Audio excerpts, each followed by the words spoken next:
Mnamo Juni 4 mwaka huu 2026, Rais wa Ukraine Volodymyr Zelensky alichapisha barua ya wazi kwa Rais wa Urusi Vladimir Putin akimwalika kukutana naye moja kwa moja ili kujadili na kumaliza vita iliyodumu kwa zaidi ya miaka minne.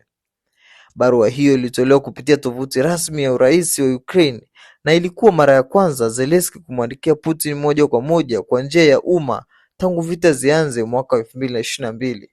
Katika barua hiyo, Zelensky alisema yafuatayo: anapendekeza mkutano wa ana kwa ana katika nchi ya upande wowote kama Uswizi, Uturuki au nchi za Kiarabu ili kujadili usitishaji wa mapigano na mwisho wa vita. Ukraine iko tayari kusimamisha mapigano wakati wa mazungumzo. Alihimiza Putin kuchukua hatua ya kibinafsi na kuweka tarehe maalum ya mkutano, akisema it is leader who resolve the key issue. I'm proposing a meeting. Alionya kuwa ikiwa Putin hatafika kwenye hitimisho la kumaliza vita, Ukraine itaendelea kupigania uhai wake.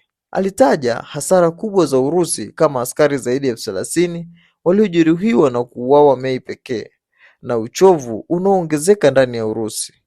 Barua hiyo pia ilikuwa na ukosoaji mkubwa wa utawala wa Putin kwa miaka 26, ikilinganishwa na uhusiano wa nchi mbili uliobadilika kutoka biashara hadi vita na hasara. Msemaji wa Urusi alisema Putin bado hajaisoma barua hiyo, lakini aliongeza kuwa Zelensky anaweza kuja Moscow wakati wowote, jambo ambalo Zelensky alilikataa mapema katika barua yake. Hakutaka mkutano Moscow au Kyiv kwa sababu za usalama.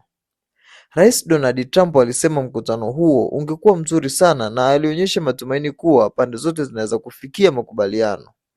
Hii inakuja wakati wa mashambulizi ya Ukraine dhidi ya Urusi yakiendelea na mazungumzo ya kimataifa ikiwemo upatanishi wa Marekani yanavyozidi.